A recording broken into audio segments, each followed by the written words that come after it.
형제 자매 여러분, 한 주간 안녕하셨습니까? 우리나라를 비롯해 세계 각지에서 코로나19 재유행의 우려가 커지면서 신앙을 키우는 교육과 친교의 장이 정상적으로 이루어지지 못하고 있습니다. 이에 따라 비대면의 코로나19 시대, 온라인 사목을 통해 신앙 생활을 지속하고 새로운 복음화를 위한 방안들이 계속 시도되고 있습니다. 가톨릭 평화방송 평화신문의 이념에 이런 말이 있습니다. 하느님과 인간, 인간과 인간을 잇는 소통자 예수 그리스도를 우리 안에 체현하여 모든 이에게 기쁜 소식을 전하고 이 땅에 그리스도의 평화를 실현하는 데 있다. 비접촉의 언택트 시대, 신앙생활에 많은 어려움이 따르고 있지만 온라인과 오프라인을 병행하는 새로운 열정과 방법으로 예수님을 우리 안에 모시는 일에 조금의 소홀함도 없어야겠습니다. 이번 주 가톨릭 뉴스 주간 종합에서는 계속되는 코로나19 사태 속에서 교회의 다양한 움직임과 대응을 준비했습니다. 또 지난주 교황주일과 성 베드로와 성 바오로 사도 대축일을 맞아 준비한 다양한 기획 보도도 전해드리겠습니다. 이 시간 끝까지 함께 하시면서 예수님의 사랑을 느껴보시기 바랍니다. 오늘 첫 소식은 광주대교구가 광주 시내 본당의 공동체 미사를 다시 중단했다는 소식을 전해드립니다. 최근 수도권에 이어 광주에서 코로나19 확진자가 다수 발생하고 방역 대응 체계가 격상된 데 따른 조치입니다. 이어서 가톨릭 교회는 코로나 팬데믹 상황에 어떻게 대응해야 할까요? 한국가톨릭문화연구원과 가톨릭 평화방송이 교회 대응을 모색하는 자료를 마련했는데요. 어떤 내용이 논의됐는지 보시겠습니다. 광주대교구가 어제 저녁부터 공동체 미사를 또다시 중단한 건 사회적 거리 두기가 1단계에서 2단계로 상향 조정됐기 때문입니다. 앞서 광주시는 최근 닷새 만에 광주에서 코로나19 확진자가 급증하자 어제 긴급 대책회의를 열고 방역 대응 체계를 강화했습니다. 사회적 거리 두기 2단계 시행으로 실내 50인 이상, 실외 100인 이상 모임이 금지됐으며 이를 어길 경우 감염병 예방법에 따라 300만 원 이하의 벌금형이나 집합 금지 조치, 치료비 등 구상권과 손해배상이 청구될 수 있습니다. 광주대교구장 김희중 대주교는 지자체의 위기 대응 조치에 동참하는 차원에서 사회적 거리두기 2단계가 완료될 때까지 광주 시내 본당과 기관의 미사와 모임을 중단한다고 밝혔습니다. 이에 따라 광주대교구 140개 본당 가운데 광주 지역 54개 본당에서 신자들과 함께하는 공동체 미사가 중단됐습니다. 김 대주교는 광주 시외 본당과 기관의 경우 미사는 들이되 모임과 행사는 갖지 않도록 했습니다. 다만 안전하지 않다고 판단되면 본당 신부 재량에 따라 미사도 중단할 수 있다고 설명했습니다. 김 대주교는 미사 중단으로 인해 직접 영성체를 하지 못하지만 방송 미사 대송 중에 신령 성체를 하길 권한다고 밝혔습니다. 이어 기도원에서 주님께 도우심을 청하고 지혜롭고 강건하게 이 위기를 극복해 나가길 바란다고 덧붙였습니다. 정말 안타깝지만 우리 본당도 교구 요청에 따라 모든 미사와 모임을 중단합니다. 저희 본당 신자들에게 일괄 문자를 전송하였고 이 방송을 보시는 전국 교우분들께서는 물론 다른 지역에서도 많이 힘든 상황이지만 새롭게 확산되고 있는 저희 지역을 위해서 함께 기도로서 해주시면 좋겠습니다. 광주대교구는 내일부터 미사 중단이 취소될 때까지 방송 미사를 제작해 신자들이 참여할 수 있도록 할 계획입니다. 방송 미사는 광주 가톨릭 평화방송 라디오와 홈페이지, 유튜브를 통해 함께할 수 있습니다. 한편 전국 각 교구는 코로나19 상황을 예의주시하며 기민하게 대응하고 있습니다.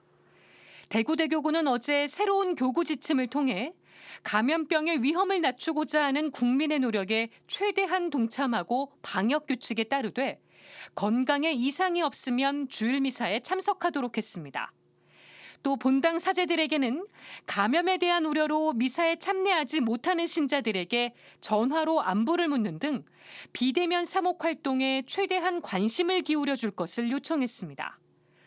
부산교구는 지난달 22일부터 방역수칙 준수를 전제로 사목회와 레지오 등 통상적인 교육과 모임을 재개했지만 숙식을 겸한 피정과 순례 등은 추후 공지할 때까지 자제하도록 했습니다.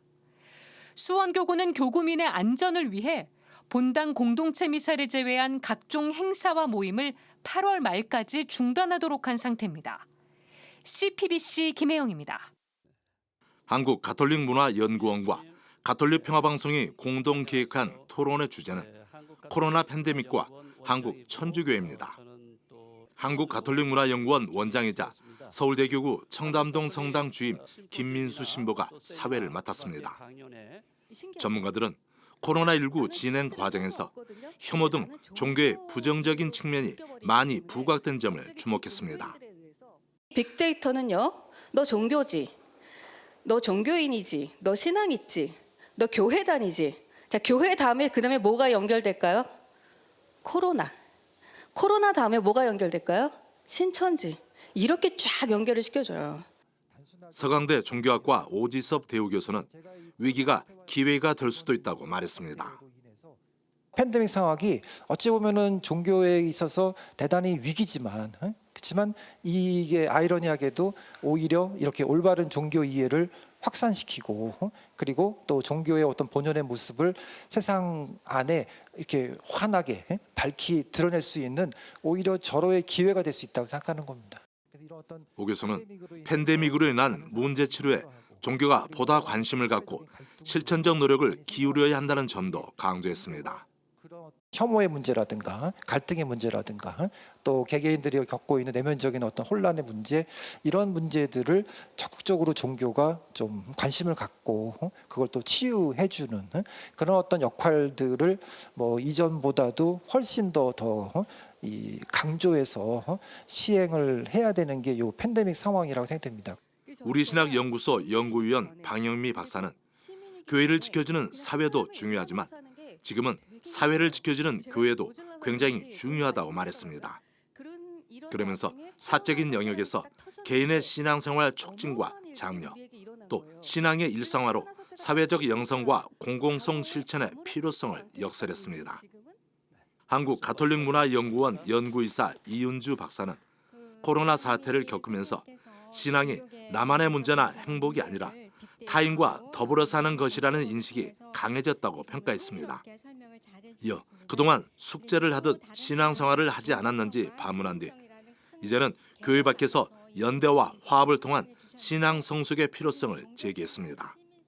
이럴 때 우리가 같이 더불어 사는 사회를 만드는 게 이 종교성이 시민성으로 확장되고 실천되고, 그다음에 이거를 통해서 우리 가톨릭이 조금 더 성장을 하고 가톨릭 신앙인이 조금 더 성숙되는 그런 기회가 되고, 그 기회를 조금 잘 저희가 활용을 하고 또 그렇게 이거를 통해서 성숙을 해야 된다고 생각을 합니다. 의정부 교구 신자 의식 조사 과정에 참여한 한국가톨릭문화연구원 연구이사 박문수 박사는 코로나 이후 교회 생활 전망에 초점을 맞췄습니다. 박 박사 역시 현재 교회가 위기라고 진단하면서도 역설적으로는 그 상황에서도 희망을 보고 기회를 발견하는 것이 그리스도교 신앙이라고 말했습니다. 전혀 위기의 국면만 있는 것이 아니라 오히려 새로운 것을 시작할 수 있는 기회. 이미 그동안에도 저희들이 조금 노력했어야 됐는데 하지 못했던 것들, 이런 시도들을 할 수 있는 기회라고 하는 측면에서는 이 위기가 오히려 우리에게 기회가 되고 있다라고 저는 보고 싶습니다. 박 박사는 코로나 사태, 나아가 새로운 사태에 대비하기 위한 과제도 제안했습니다. 그 변화는 당장 영향을 줄 수도 있지만 시간을 두고 서서히 우리에게 영향을 행사할 수 있다라고 하는 것입니다. 그런 면에서 보면 우리는 변한 것입니다. 교회도 변했습니다. 그래서 이런 교회, 변하는 교회, 또 변한 교회를 상대로 새로운 사목을 해야 되는 것이 우리에게 과제로 주어졌다고 할 수 있겠습니다. 가톨릭 평화방송 TV는 이번 토론회를 오는 7일과 14일, 21일과 28일 4차례에 걸쳐 방송할 예정입니다. CPBC 김영규입니다. 코로나 팬데믹은 종교의 측면에서 위기라고 말하지만 역설적으로 기회가 될 수 있다고 봅니다. 코로나19로 야기된 문제들, 즉 혐오와 배척, 불안과 공포는 무엇으로 치료할 수 있을까요? 방금 들으신 토론회 리포트에서 언급된 것처럼 코로나 팬데믹 이후에는 개인적 신앙 차원을 넘어 연대와 화합으로 사회를 지켜주는 신앙으로 교회의 역할이 더욱더 중요해지지 않을까 합니다. 프란시스코 교황이 코로나19 대유행 속에서 연일 그리스도인으로서 어떤 삶을 살아야 하는지 그 길을 제시해주고 있는데요. 지난 주일 3종 기도에서는 모든 이의 유익을 위해 십자가를 지는 자원봉사자들의 헌신과 희생을 언급했습니다. 그러면서 한 어린이의 저금통을 소개했는데요. 어떤 말씀인지 보시고요. 이어서 서울대교구 한마음 한몸 운동본부가 코로나19로 어려움을 겪는 동남아 이웃들을 위해 진행한 특별 모금과 긴급 지원 현황도 전해드리겠습니다. 함께 보시죠. 교황 주일이었던 지난달 28일 프란치스코 교황의 주일 3종기도 주제는 복음에 충실한 삶은 무엇인가였습니다. 교황은 예수님의 사람이 되려면 예수님을 위해서 자신을 내어줘야 한다고 말했습니다. 그러면서 그리스도인의 삶의 특징인 섬김과 감사를 코로나19 시대 수많은 자원봉사자가 보여주고 있다고 밝혔습니다. 교황은 마테오 복음서 10장 39절 버림과 따름 편을 언급하며 봉사자들의 열림, 환대, 선의를 강조했습니다. 제 목숨을 얻으려는 사람은 목숨을 잃고 나 때문에 제 목숨을 잃는 사람은 목숨을 얻을 것이라는 구절입니다. 이에 대해서 교황은 타인을 섬기기 위해서 자기 목숨을 잃으면 목숨을 얻을 것이라는 뜻으로 이는 복음의 역설이라고 설명했습니다. 그러면서 본당 신부로부터 들은 한 어린이의 감동적인 저금통 이야기를 소개했습니다. Padre, questi sono i miei risparmi, poca cosa, e per i suoi poveri, per coloro che hanno oggi bisogno per la pandemia. Piccola cosa, ma grande cosa. È una riconoscenza contagiosa che aiuta ciascuno di noi ad avere gratitudine verso quanti si prendono cura delle nostre necessità. 교황은 누군가 우리에게 어떤 봉사를 해줄 때 모든 것을 당연하다고 생각해서는 안 된다고 권고했습니다. 그러면서 수많은 봉사는 거저 베풀어진 것이라며 자원봉사자들을 생각해 보자고 말했습니다. E quanti di loro hanno lasciato la vita in questa pandemia. E si fa per amore, semplicemente per servizio. La gratitudine, la riconoscenza è prima di tutto segno di buona educazione, ma anche un distintivo del cristiano. È un segno semplice ma genuino del regno di Dio, che è il regno di amore gratuito e riconoscente. 교황은 다음 날인 29일 성 베드로와 성 바오로 사도 대축일 3종 기도에서 우리에게 이렇게 물었습니다. 나는 삶을 어떻게 설계하는가? 매 순간 필요한 것만 하느님께 청하는가?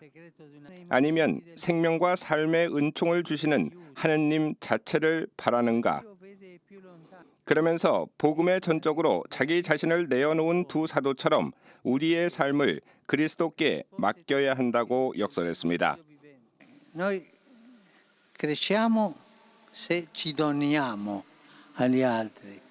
Guardiamo a San Pietro, non è diventato un eroe per essere stato liberato dal carcere, ma per aver dato la vita qui. Il suo dono ha trasformato un luogo di esecuzioni nel bel luogo di speranza in cui ci troviamo. 코로나19 시대 교황의 권고에 따라서 말만이 아닌 행동을 통한 봉사, 자신의 이익이 아니라 타인을 위해서 자기 자신을 버리는 봉사의 삶이 절실해 보입니다. 한편 교황은 지난 24일 수요 일반 아련을 마지막으로 7월 한 달 동안 여름 휴가에 들어갔습니다. 교황의 일반 아련은 8월 5일 수요일부터 다시 시작될 예정입니다. 다만 주일 3종 기도는 여름 휴가 기간에도 중단 없이 계속 진행됩니다. CPBC 서종빈입니다. 한마음 한몸 운동본부의 성체 마크가 찍힌 빨간 꾸러미들이 가득합니다. 꾸러미 속에는 쌀포대와 라면, 통조림, 분유 등이 담겼습니다. 한마음 한몸 운동본부는 필리핀 정부의 봉쇄령으로 생계가 막막해진 주민들에게 긴급 식량이 담긴 키트를 전달했습니다. 식량 키트는 필리핀을 포함해 캄보디아, 미얀마, 방글라데시 등 4개 나라 46,600여 가구에 전달됐습니다. 마스크와 손소독제, 비누와 체온계, 그리고 위생교육 자료가 담긴 위생 키트도 함께 지원됐습니다. 현지에서 사목하고 있는 성직자들은 한마음 한몸 운동본부에 감사 인사를 전해왔습니다. Thank you very much for your generosity. Thank you very much for your help. With these food kits, our poor parishioners, the poor families in our area will survive for 10 to 12 days. Here in our community, a lot of very poor families are suffering. They have nothing to eat on their tables. And yet, because of your help, all of us, they have something to eat in their tables. So as a priest administrator, I am very much grateful to all of you. Behind those donors, thank you very much. And with your support, you are able to make us strong because we feel your support and also your economic support give us the capacity to respond and to respond to the poorest of the poor and also to the people who are involved in our projects already. Thank you very much. 앞서 한마음 한몸 운동본부는 코로나19로 어려움에 처한 동남아 빈곤층을 돕기 위해 해외 긴급구호 특별모금을 진행했습니다. 4월 24일부터 5월 24일까지 모인 금액은 2억 9,746만 6,500여만 원. 목표액인 5천만 원의 6배에 육박하는 금액입니다. 이 가운데 1억 3,400여만 원은 동남아 빈민들을 위한 식량 키트와 위생 키트 긴급 지원에 사용됐고 남은 기금은 국제 카리타스를 비롯한 카리타스 네트워크와 협력해 필요한 곳에 추가로 지원될 예정입니다. 한편 면역력을 높이고 동남아의 어려운 이웃도 돕자는 취지에서 본부가 5월 한 달간 진행한 나 혼자 뛴다 캠페인에도 신자들의 참여가 주르리었습니다. 본부는 런앤워크 캠페인으로 전환해 나눔을 연중으로 이어갈 계획입니다. CPBC 김혜영입니다. 프란치스코 교황이 고해 사세 시절 고해소로 가는 도중 누군가를 만나면 언제나 이렇게 묻곤 했습니다. 자선을 베풉니까? 씨 빠드레, 그럼요 신부님. 자선할 때 언제나 상대방의 눈을 마주합니까? 오라, 디메티까또. 글쎄요, 어떻게 했는지 기억이 나지 않네요. 자선할 때 그 돈을 받는 사람의 손을 잡아 전을 주나요? 아니면 동전을 던지듯이 주나요? 교황님은 늘 가난한 사람들이 바로 그리스도의 몸이라고 말씀하십니다. 따라서 그리스도의 몸을 만지고 가난한 이들의 고통을 우리 안에 받아들여야 한다는 것입니다. 자선과 봉사는 모든 것을 아낌없이 내어주고 거저 베푸는 것이 되어야 하지 않을까 합니다. 코로나19 사태를 겪으면서 기후위기가 공동의 집 지구의 시급한 문제로 떠올랐는데요.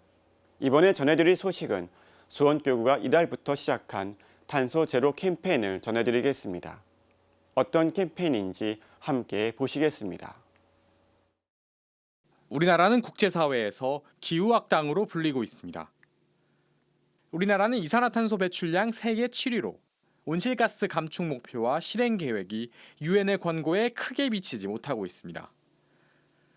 한국천주교 주교단이 지난달 성명서를 통해 정부의 적극적인 기후위기 대응을 촉구한 것도 이런 이유에서입니다. 주교단은 성명서에서 기후위기 비상사태 선포와 실효성 있는 온실가스 감축 계획 수립, 기후위기에 맞설 범국가기구 설치를 요구했습니다. 주교단은 그리스도인들에게 검역과 희생을 통한 사랑의 실천으로 생활양식 전환에 적극 동참해줄 것도 호소했습니다. 이런 분위기에 발맞춰 수원교구가 내일부터 생태계와 기후회복을 위한 탄소제로 캠페인에 나섭니다. 기후위기 관련해서 참여부서를 후속 프로그램을 하라고 권고하신 게 있으셔가지고요. 국민 중심으로 그러니까 경기도 뭐 여러 시민들도 함께 참여하는 그런 활동을 좀 했으면 좋겠다 해서 탄소 배출을 줄이는 삶의 방식을 바꾸는 캠페인을 하자라고 해서 좀 시작이 된 거죠. 이번 캠페인은 수원교구 생태환경위원회가 주관하며 찬미받으소서 특별주년이 끝나는 내년 5월 24일까지 온라인과 오프라인에서 동시에 진행됩니다. 수원교구는 캠페인을 앞두고 지구를 구하는 9가지 방법을 제시했습니다. 물건 공유하기, 쓰레기 제로 실천하기, 탄소 발자국 줄이기, 육류 소비와 전기 사용 줄이기, 일회용품 쓰지 않기 등입니다. 이어 종이 금식 실천하기, 걷거나 자전거로 이동하기, 매일 정오에 찬미받으소서 공동기도 봉헌하기도 있습니다. 수원교구는 캠페인 내용을 포스터로 제작해 신자들의 참여를 독려할 계획입니다. 불필요한 소비하지 않을까, 뭐 소유 대신 뭐 공유하기, 버리지 말고 나누기, 일회용품 쓰지 말기라든지 뭐 이런 내용들이 있어요. 그런 이제 9가지 방법에서 이제 오프라인에서 이제 홍보 포스터나 매 방법에 대한 묵상 문제 실천 카드 뉴스들을 만들어서 포스터로 매월 1회 각 본당에 포스터로 나갈 거고요. 캠페인 기간에 온라인에서는 수원교구 찬미받으소서 기후행동 챌린지가 진행됩니다. 챌린지는 탄소제로 캠페인을 실천하는 기후행동 약속인증 사진을 SNS에 올리거나 캠페인 실천 수기를 교구 홈페이지나 블로그에 올려 공유하는 방식입니다. 수원교구는 우수수기로 선정된 신자들의 이름으로 기부하는 등 캠페인을 활성화할 수 있는 방법을 적극 모색하고 있습니다. 오프라인에서는 모든 피조물과 공동의 집 지구를 위한 기도봉헌 운동을 전개할 계획입니다. 이번 캠페인은 적극적인 탄소경감 정책 마련을 요구하는 경기도 기후위기 비상선언 청원 온라인 서명운동과 함께 진행됩니다. 수원교구가 경기도에 소속돼 있으니까 경기도가 전국에서 탄소 배출 1위거든요. 인구가 많고 발전소도 석탄화력 발전소도 있고 막 이래가지고요. 뭐 신자이자 또한 동시에 시민이고 그러니까 같이 이런 것에 좀 참여를 해서 한국 사회가 좀 변하는데 같이 좀 힘을 보태자. 인류 공동의 집인 지구 생태계는 이미 심각한 오염과 질병, 기후위기에 봉착해 울부짖고 있습니다. 수원교구의 탄소제로 캠페인은 지구를 지키고 보호할 소임을 받은 신앙인의 의무를 돌아보게 하는 소중한 계기가 될 전망입니다. CPBC 장현민입니다.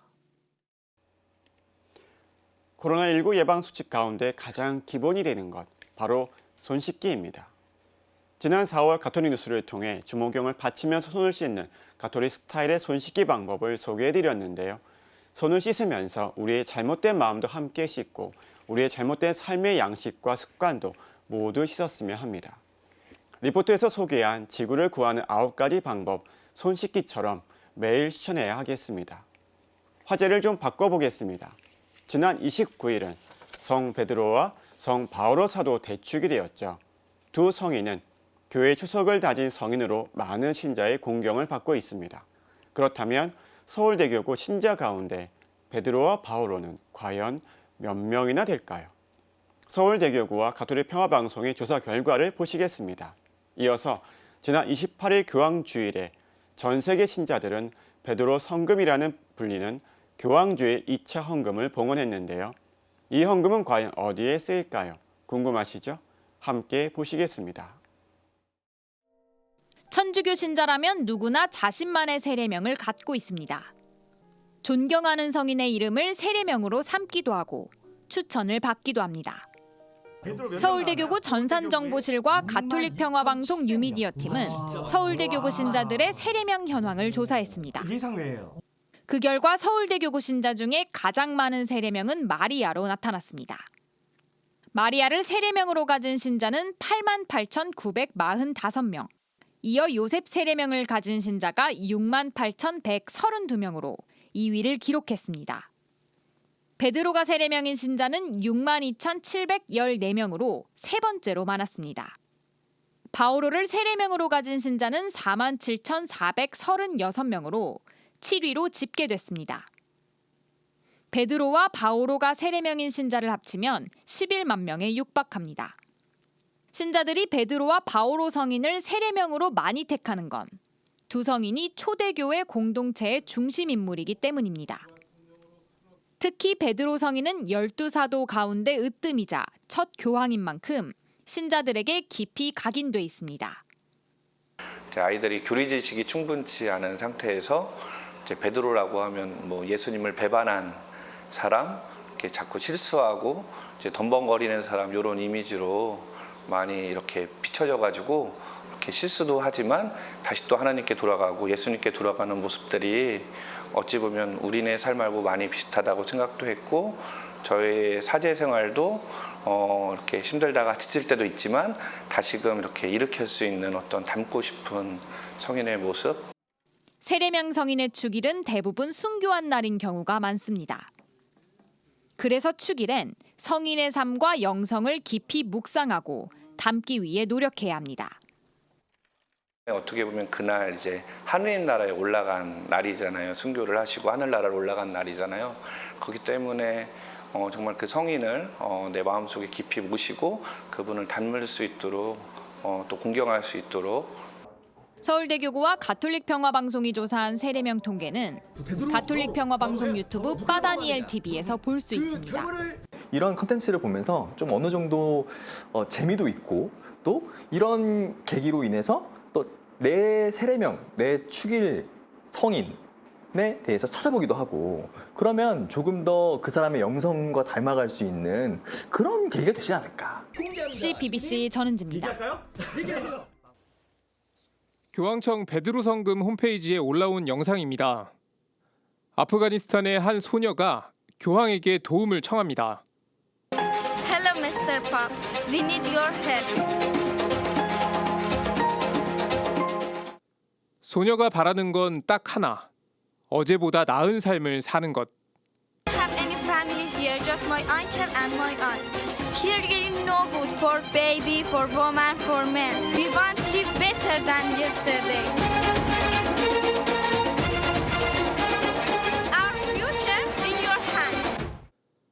가난한 이들을 우선적으로 위하는 것은 가톨릭 교회의 사명입니다. 그래서 교황의 시선은 늘 세계 곳곳에 소외된 이들을 향해 있습니다. 그리고 도움이 필요한 곳에 사랑의 손길을 내밉니다. 교황의 자선 활동은 전 세계 신자들이 봉헌한 베드로 성금으로 이뤄집니다. 전임 교황 베네딕토 16세는 베드로 성금을 이렇게 표현했습니다. 베드로 성금은 모든 신자가 로마 주교의 자선 활동에 동참하고 있음을 보여주며 이는 교황과 이루는 친교의 징표입니다. 프란치스코 교황은 지난해 11월 성금을 서랍 안에 넣어두는 건 올바른 관리가 아니며 투자할 곳을 살피고 필요할 때 투자한다고 밝혔습니다. 실제로 교황은 코로나19가 확산되자 유럽 지역 병원에 인공호흡기를 기부하고 신성한 노동자 기금을 조성해 수십억 원을 기부했습니다. 결국 신자들은 베드로 성금을 통해 교황에 대한 사랑을 표현하고 동시에 그리스도인의 사명을 다하는 셈입니다. 베드로 성금이라는 용어는 중세 때부터 사용됐습니다. 처음엔 국가나 지역 지도자가 해마다 교황청에 보내는 기부금을 의미했지만 이후 교황청과 유럽 왕실의 관계가 변하면서 사라졌다가 1871년 비오 9세 교황이 공식 승인했습니다. 현재 베드로 성금은 교황주일 2차 헌금뿐 아니라 신용카드나 온라인 송금을 통해서도 낼 수 있습니다. 베드로 성금의 연간 모금액은 약 5천만 달러, 우리 돈으로 600억 원이 넘는 걸로 전해지고 있습니다. 지금까지 앵커 리포트였습니다. 코로나19 사태 속에서 교황님은 어려움을 겪고 있는 전 세계 곳곳에 자신의 모든 것을 다 내어주고 있습니다. 교황님의 이 같은 기증 행보는 고통받는 어려운 이들과 함께하고 있음을 보여주는 따뜻한 관심에서 시작됩니다.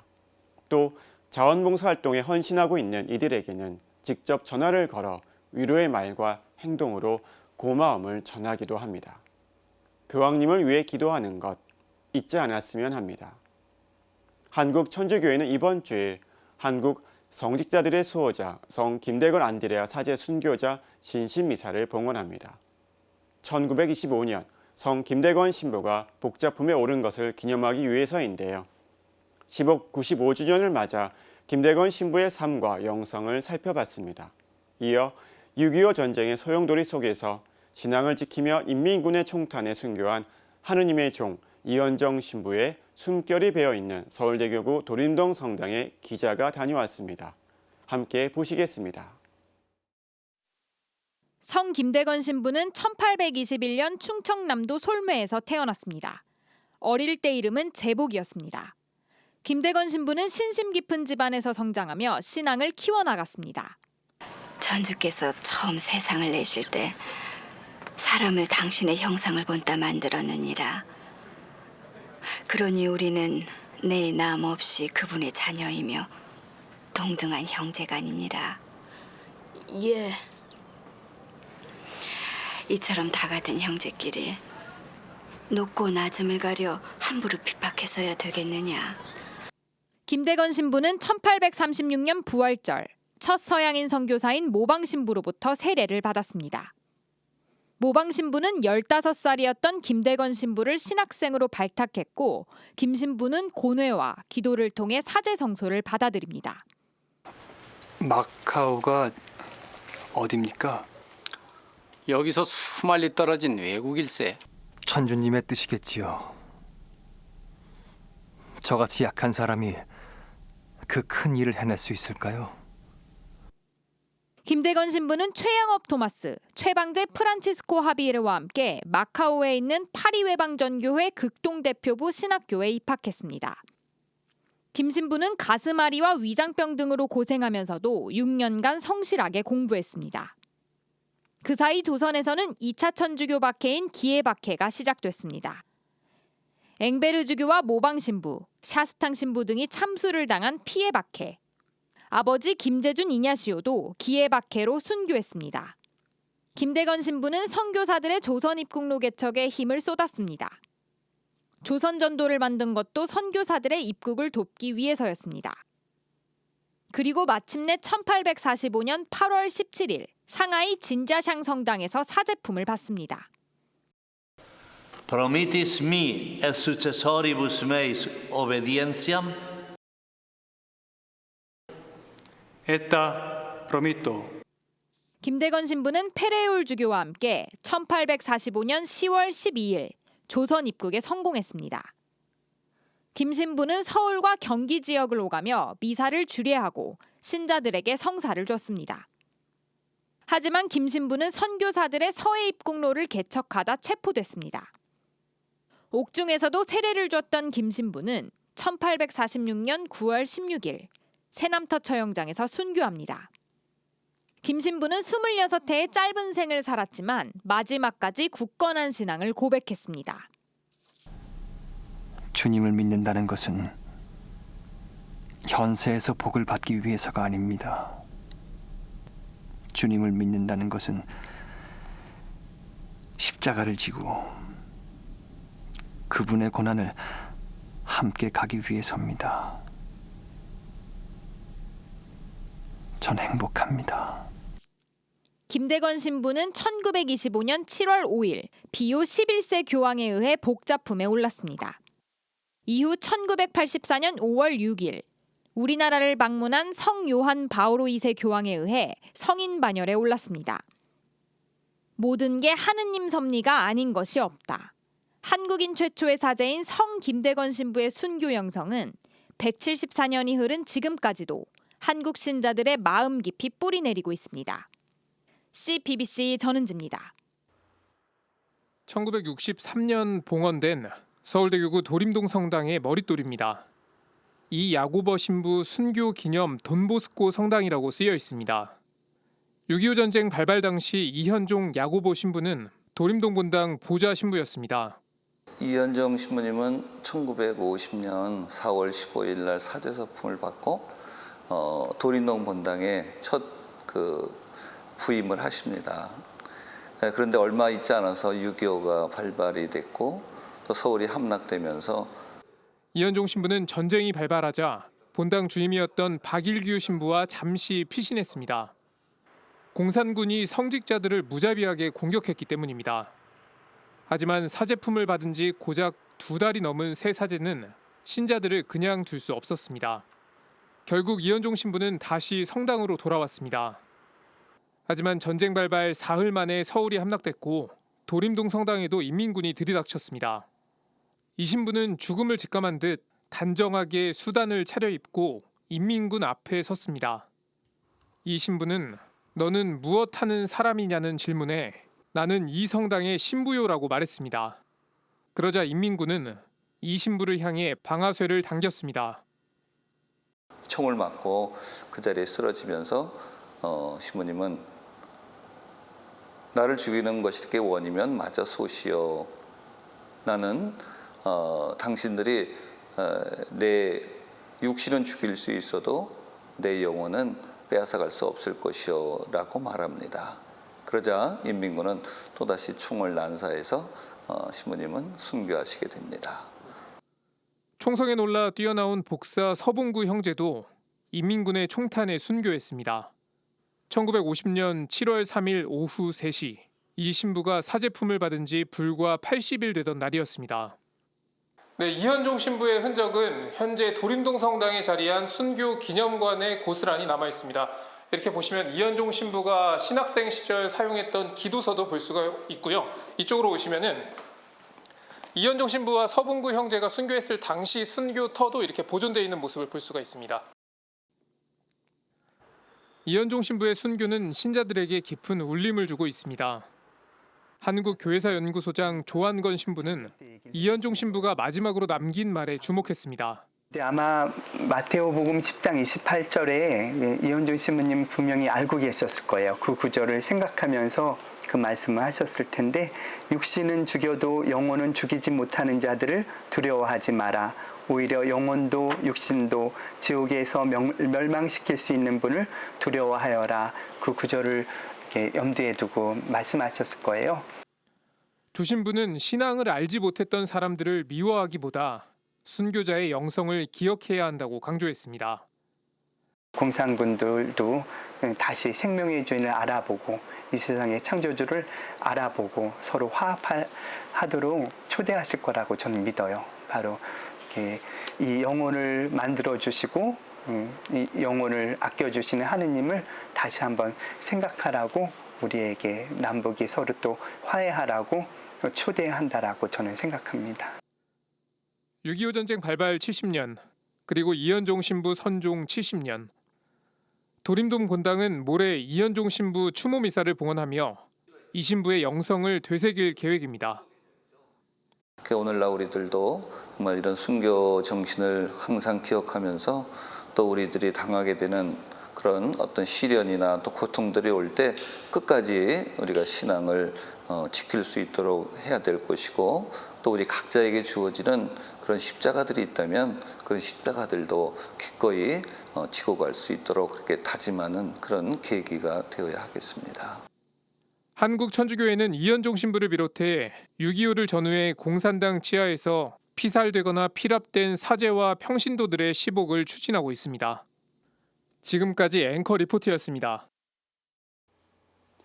성 김대건 신부님은 26회의 짧은 생을 살았지만 그분의 순교 영성은 많은 신자에게 깊이 각인돼 있습니다. 서울대교구 총대리 손희송 주교는 서울대교구 주보 생명의 말씀에 기고한 글을 통해 자아 성취에만 열을 올리는 현대인들에게 자신을 내어놓는 사랑을 구체적으로 보여주는 본보기가 그 어느 때보다 필요하다며 성 김대건 신부님의 영성을 소개했습니다. 나는 천주를 위해 죽습니다. 영원한 생명이 시작되는 것입니다. 여러분도 죽은 후 행복을 찾으려면 천주를 믿으시오. 처형 직전 김대건 신부님의 마지막 호소가 지금 우리 모두에게 오감을 통해 생생히 전해집니다. 역사를 통해 미래를 배울 수 있다. 영국의 역사가이자 문명 비평가인 아놀드 토인비가 역사 연구라는 책에서 한 말입니다. 지난 월요일인 6월 29일 교회에서는 이날을 성 베드로와 성 바오로 사도 대축일로 지내고 있죠.